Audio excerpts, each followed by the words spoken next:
សួស្តីបងប្អូនទាំងអស់គ្នានៅក្នុងវីដេអូនេះខ្ញុំចង់ចែកម្លែកនិងបង្រៀនបងប្អូនពីរបៀបបង្កើត Channel YouTube អាប់ដេតថ្មីឆ្នាំ2025បាទហើយវីដេអូមុនខ្ញុំបានបង្រៀនបងប្អូនពីរបៀបបង្កើត Channel YouTube នៅក្នុងកម្មវិធី Chrome ប៉ុន្តែឥឡូវយើងមកបង្កើតក្នុងកម្មវិធី YouTube វិញម្ដងបងប្អូនចុចលើកម្មវិធី YouTube រួចហើយបងប្អូននឹងកន្លែងឃើញកន្លែងរូប profile ពាក្យថាអ្នកបងប្អូនចុចត្រង់កន្លែងហ្នឹងមកបន្ទាប់ទៀតបងប្អូនចុចពាក្យថាបដូរករណីដូចជារូបសញ្ញារូបក្បាលមនុស្សបងប្អូន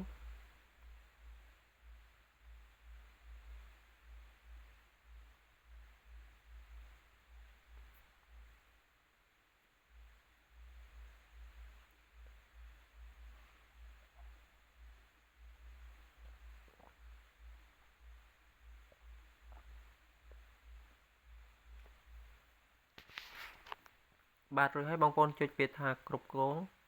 ករណី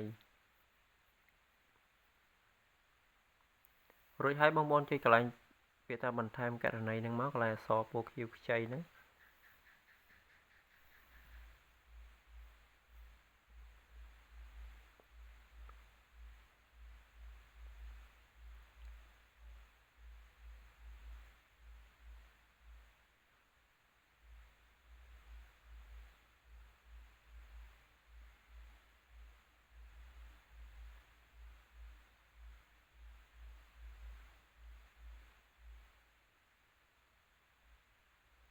បាទរួចហើយបងប្អូនចុចពាក្យថា Google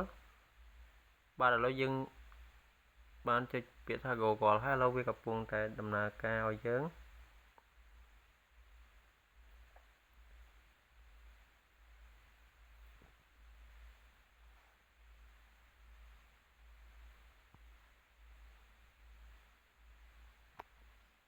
បាទហើយសម្រាប់បងប្អូនដែលមាន Gmail ស្រាប់បងប្អូនគ្រាន់តែវាយ Gmail ចូលក្នុងនឹងហើយយើងចុចពាក្យថាបន្ទាប់អាហ្នឹងសម្រាប់បងប្អូនមាន Gmail យើងមិនបាច់បង្កើតថ្មីប៉ុន្តែយើងបង្កើតថ្មីបងប្អូនចុចពាក្យថាបង្កើតករណីរួចហើយបងប្អូនជ្រើសរើសទី1សម្រាប់ប្រើប្រាស់តខ្លួនរបស់ខ្ញុំ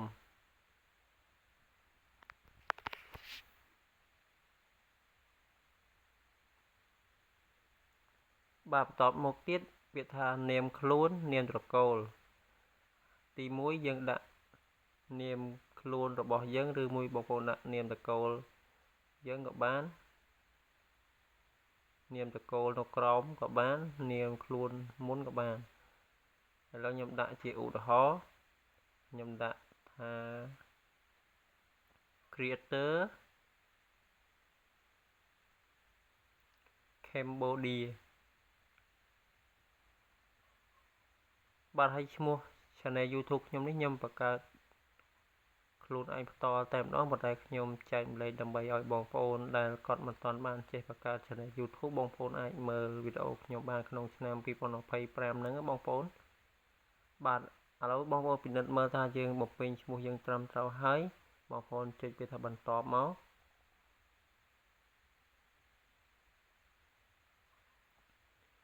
បាទហើយត្រង់កន្លែង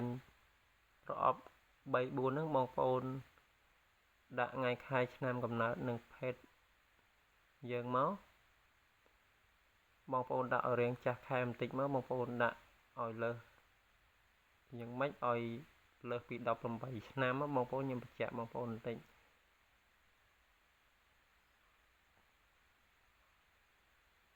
បាទរួចហើយបងប្អូនចុចកន្លែងសញ្ញាបាញ់ព្រួយចុះក្រោមហ្នឹងមកកន្លែងយើងដាក់បំពេញភេទប្រុសឬមួយភេទស្រីអញ្ចឹងបងប្អូនភេទស្រីបងប្អូនដាក់ភេទស្រីមកបងប្អូនដាក់ភេទប្រុសមកបងប្អូនភេទខ្ទើយបងប្អូនដាក់ភេទខ្ទើយមក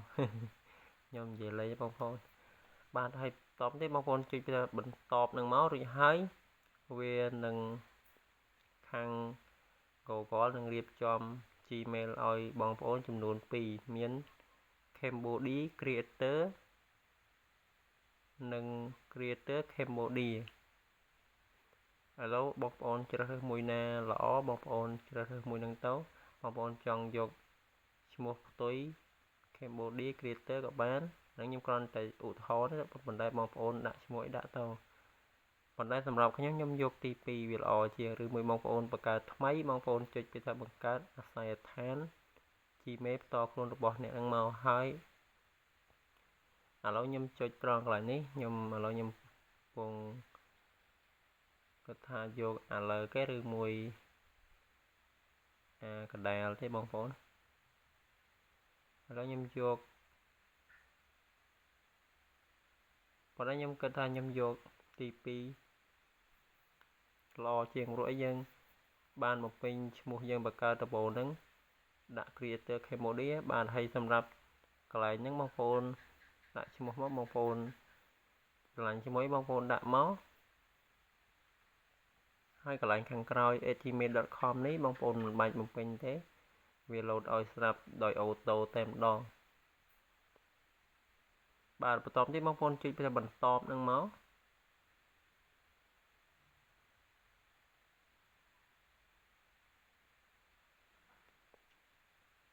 បាទឥឡូវខ្ញុំជ្រើសរើសទី2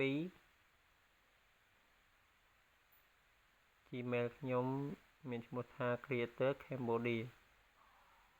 គឺជា channel YouTube ខ្ញុំបង្កើតផ្ទាល់តែម្ដងនៅក្នុងឆ្នាំ2025ហ្នឹងបងប្អូនបាទរួចហើយបងប្អូនចុចពីថាបន្តខាងក្រោមនេះមក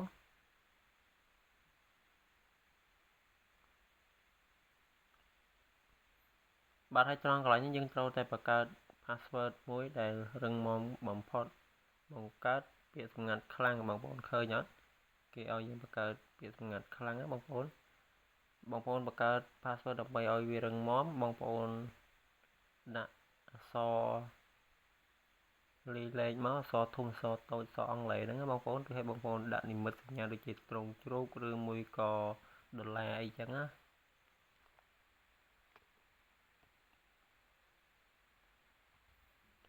បាទឥឡូវខ្ញុំបង្កើត password ខ្ញុំសិន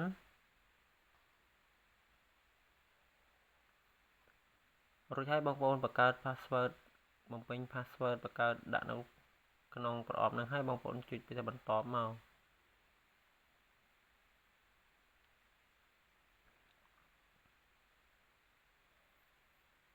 បាទហើយនេះគឺជា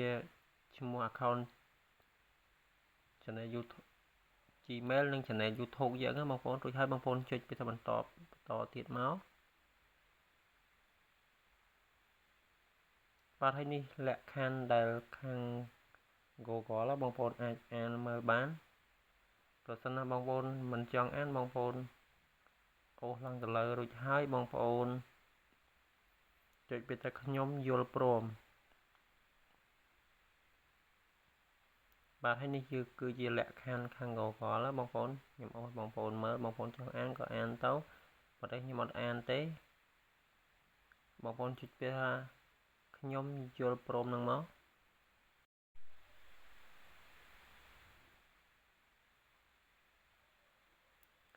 បាទឥឡូវវាកំពុងតែដំណើរការបងប្អូនរងចាំបន្តិចទៅ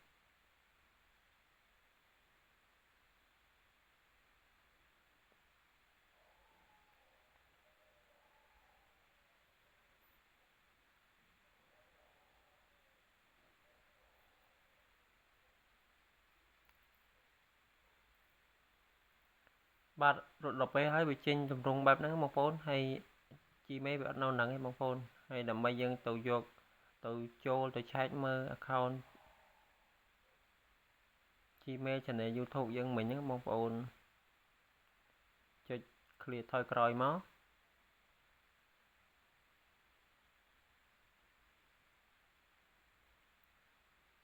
បាទនេះបងប្អូនវាលោតឲ្យហើយ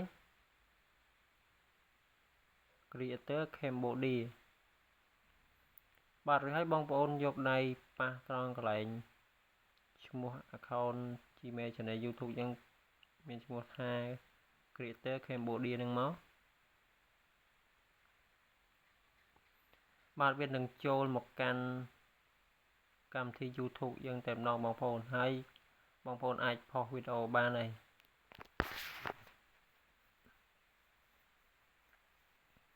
ឥឡូវបងប្អូនចុចកន្លែងរូប profile ហ្នឹងនេះបងប្អូន channel YouTube យើងបង្កើតបានមួយយ៉ាងស្រស់ស្អាតហើយបងប្អូន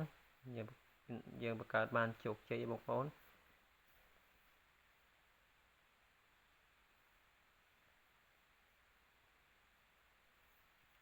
នេះបងប្អូនហើយត្រង់កន្លែងរូបភាពហ្នឹងបើសិនណាបងប្អូនមានរូបភាពបងប្អូនតាំងរូបភាព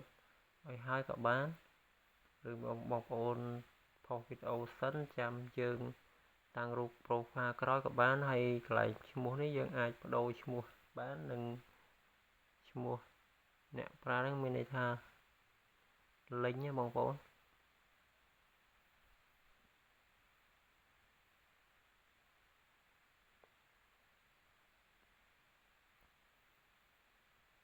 បាទហើយកន្លែងបង្កើតប៉ុស្តិ៍ហ្នឹងបងប្អូនចុចត្រង់កន្លែងហ្នឹងមកវានឹងចេញទម្រង់បែបហ្នឹងហើយត្រង់កន្លែងសញ្ញាលេខបូកហ្នឹងកន្លែងយើងផុសវីដេអូបងប្អូនចង់ផុសវីដេអូអីក៏ផុសទៅបាទហើយវីដេអូនេះមានតែប៉ុណ្្នឹងទេបងប្អូនសូមអរគុណសូមជម្រាបលា